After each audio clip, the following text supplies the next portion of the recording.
Hello বন্ধুরা, নমস্কার। আমি সোমনাথ, আপনারা দেখছেন অ্যাকোয়া লাইফ প্লাস চ্যানেল। তো আজকের টপিক হচ্ছে মোস্ট বিগিনার যারা, তাদের জন্য তারা কোন কোন মাছ দিয়ে তাদের প্রথম মাছ ধরা শুরু করতে পারে। তো দেখা যাক, শুরু করা যাক এবার ভিডিওটা। তো দেখুন কোন কোন মাছগুলো দিয়ে আপনারা নতুন শুরু করলে আপনারা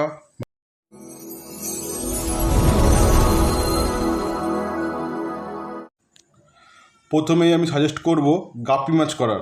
কারণ হচ্ছে গাপ্পি মাছ খুবই হার্ডি মাছ।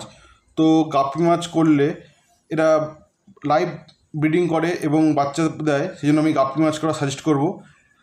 তো আর এরা যে কোনো জলে বেঁচে থাকতে পারে। তারপরে আমি বলবো মলি করার। মলিরাও লাইভ ব্রিড করে থাকে এবং মলির নানান রকম জাত হয়ে থাকে, মলি, প্লাটি। আর এরা খুব হার্ড কন্ডিশনেও বেঁচে থাকে। তো মলিকে করা সাজেস্ট করবো এই কারণেই। তো দেখে নেওয়া যাক এর পরের কোন মাছ। পরের মাছ হচ্ছে ড্যানিও ফিশ। তো এরা খুবই অ্যাক্টিভ হয়, কালারফুল হয়, আর সবসময় অ্যাকুরিয়ামকে চনমনে করে রাখে। তো আমি সাজেস্ট করবো এই মাছ করার।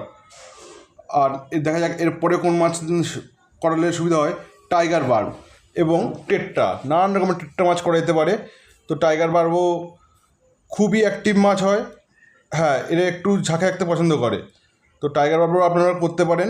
টাইগার বার্ব করলে আপনাদের অ্যাকোরিয়ামটা খুবই ভালো হবে যারা নতুন বিগিনার্স। তারপরেই আসছে মোস্ট পপুলার উইডো।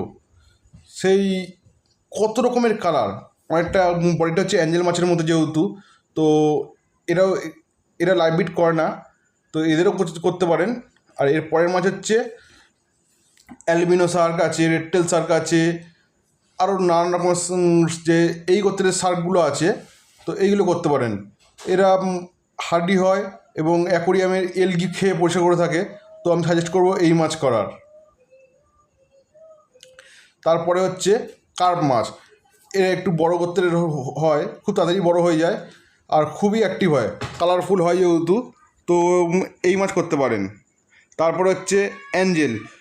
অ্যাঞ্জেল হচ্ছে খুবই সুন্দর মাছ, মিষ্টি জলের মাছের মধ্যে যারা বিগিনার তাদের জন্য সবচেয়ে সৌন্দর্য মাছ হচ্ছে অ্যাঞ্জেল মাছ। তো আমি এই জন্য সাজেস্ট করি এটা।